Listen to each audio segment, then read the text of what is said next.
Hello, Tankers and Gamers. It's Momentary Genius here, back with a unique comparison that I know several other content creators have done, but it's about a turretless tank versus a turreted tank, and the usual minuses that come along with going turretless. And here we have the Wolverine, which I'm in on Corellia, and this is the setup for this came by both tanks ending up in the very same situation on the very same map. Now, here I'm taking up a position just to get some quick sniping shots, as this is still taken from when the Wolverine was still new to me, so I'm still trying to get a feel for it. And you'll see here, I move up in this position it's a fairly common position because this is a very common spot on Corellia for there to be the main primary form of engagement. I'm starting to see, because we've lost the hill essentially, so I'm taking up a supporting sniper role, hopefully save my teammate here. But unfortunately my missiles do damage, but not a lot, because I'm not getting the rear of the T-72, I'm getting the front where the armor is.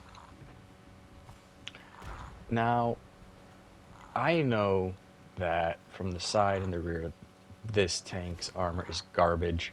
It's all about that angle, and it's all about using the hydraulic system to get myself into a nice flat position here, so I'm kind of flat with the ground. And unfortunately, as I will realize here soon, there's too much of a hill in front of me.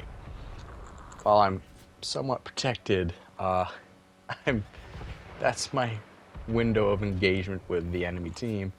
So I'm just basically machine gunning missiles into the dirt, which isn't great.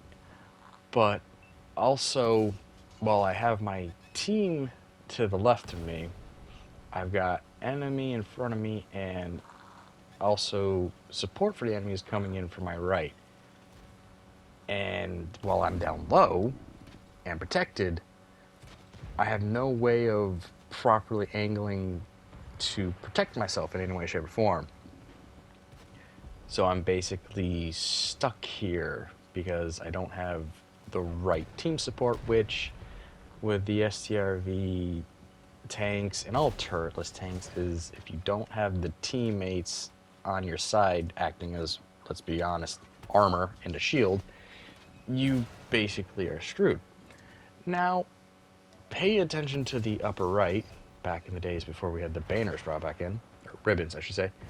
Take a look at the damage I'm blocking, because, well, except for the Sheridan, who's pretty smart with his missiles, and the only thing frustrating him is his reload. And I would say that, in all honesty, I think if the person playing the Moet knew how awesome the HE rounds the Moet has and the Cat has at 300 pen and something like 800-ish damage, possible alpha damage, I would have been dead a lot sooner. Instead, I've got about over 5,000 damage, and I've blocked almost just over 4,000. And if I hadn't have turned to keep firing on that Enigma, I would have not taken that damage. So that was my big mistake, and oof, I honestly think that missile hit me right in the copula. So there I am in a turretless tank, and without a team, your tank is unprotected. While I was effective in, I guess, sort of stalling the enemy there for a moment, realistically, I can do anything. And yeah, I cut out the part of me angrily pinging the map and just being an absolute crybaby, upset, and then finally admitting defeat and going back to the garage. I didn't even bother sticking around to see the end of the match. So back on Corellia, heading back to that actual very spot. Here we are in the T-62M1. I'm loading missiles, and here, while it's the team dynamic is obviously different, but I now know about this spot a little bit better, so again, see me taking up a very similar spot to try to get in some early damage and spotting. I have the turret armor, not so much the hull armor. There's some composite armor stuck on here and there, but really it's about that spaced armor on the turret. And oof, I am at least able to get a missile off into a leopard. Unfortunately, I somehow missed one of the dozen ammo racks on that thing.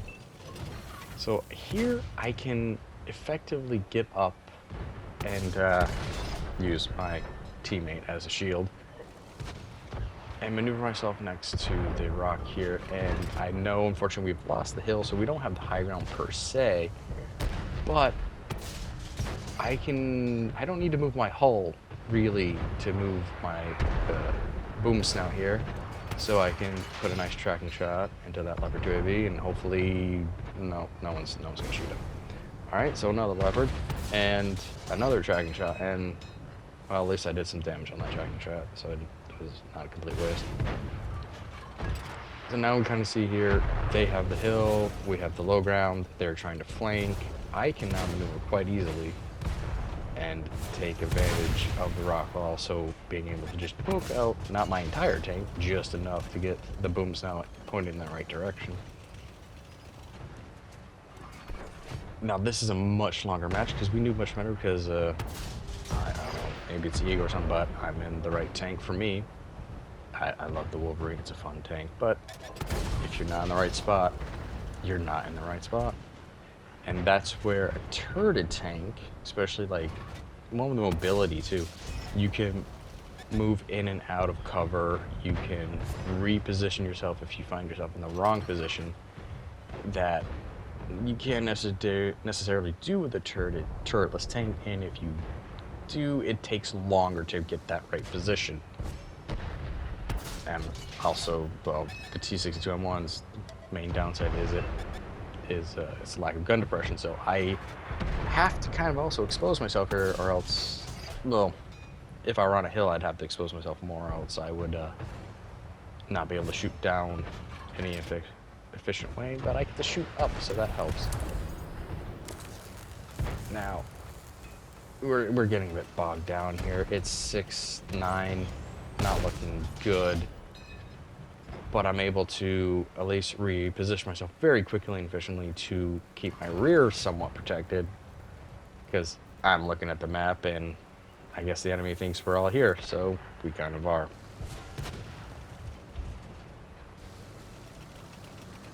And we just wait for something to shift or happen. I'm constantly moving back and forth because you never know when the other's gonna. I actually just saw that. Oop, there. Oop. All right, now things have changed.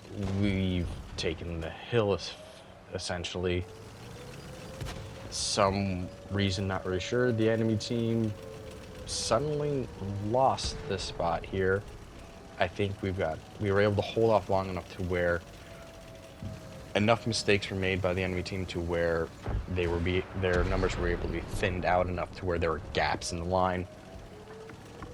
Now moving up the hill, I'm trying to see, because someone's trying to take our capture zone, and I'm hoping to get, I know I can have a straight line here, thank God for true vision.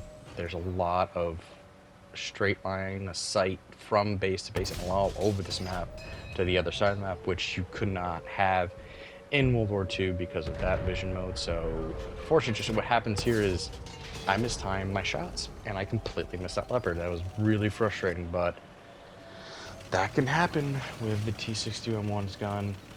Great hard hitting round, not always as fast as you want it to be, and also it's a bit derpy, so every once in a while it just likes to bury around in the dirt. Now I remember in the map previously seeing the enemy move around that corner. We had someone try to stop them, but he failed, and I was like, I'm pretty sure I'm about to get flanked, and I was right. And unfortunately, it's oh joy, two nasty missile chuckers that I'm more worried about that AMX because it's got that 90mm cannon that can track me and then set me up to get plowed. The Arctic Hiss, it's big. It's a minivan on treads, so I know I can hit it, but either way, it's about those missiles, and I don't have a lot of air armor on me or composite armor, just around that turret. Thankfully, the AMX missile doesn't do enough damage. I'm tracking because right now I'm trying to slow him down to get the support I see coming, give them time to get to me. Now here's where things get a bit lucky for me. This Arctic Hiss, he gets very aggressive, and he charges me. Big mistake. He's hoping to get a missile on me. He fails.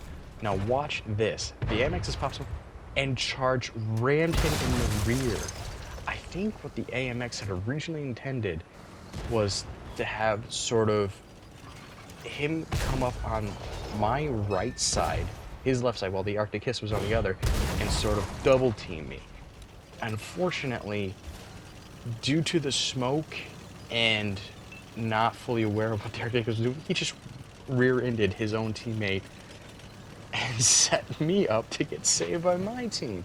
So suddenly, we're now on the... This is a close match. This is clutch. It's now gone from us being outnumbered to us having some sort of numbered advantage, but it's all about really now who's got the bigger health bars. And unfortunately, we're all hurting. So we're down to one medium. It's a leopard, and on this map, we were able to detect him quickly. He's up on their capture. So either, most likely, he was one of those people who likes to camp at the capture right at the start of the rally and just snipe and not do much of anything for a whole match here. We're now down to almost 7 minutes, which is weird because of the mobility of that leopard. He could have, if he's got a camo set up for, he could actually do some spotting and mobile sniping. But anyway, you play your tank your way, right? So we're now moving, trying to keep him detected, find out where he's and detect him. Now, you're gonna see I'm loading the missile because it's a leopard, regardless of its health. Hopefully, if I can catch him in the side or the rear, and an ammo rack, obviously, I can either garage him instantly or do major damage. So, it is me and an Enigma that go after him. I'm not too upset about the heavy on our team going back and going for a capture because of the size of this map and the mobility that the leopard has over us. I'm fine with him maybe going for a capture. So in this case, we push the leopard away from our capture or keep him busy to where we get the capture one in that case, if we are unsuccessful of taking him out. Now, actually, and also because again of like I was mentioning those sight lines in this map, that heavy can also do sniping from where he is and still participate in the hunt. And here we are, we're coming around. The leopard has been, I think you got tracked by anything, but so we got stalled here for a moment. There it is. Oh, sweet Mary. I whiff the missile. I'm pissed now. I'm trying to quickly, very slowly, get to my standard round. And here we go in line. That's it. So yeah. If you want to challenge yourself, go with the turretless tank. If you want to keep yourself flexible and quickly correct your mistakes, go with the turret tank. Hopefully next week, barring any more family illnesses, I will have an end of year wrap up, channel wise and content wise. And with that said, I hope you keep your tracks on the ground and the RNG's in favor. This is Momentary Genius, hoping to see you in the next one. Goodbye.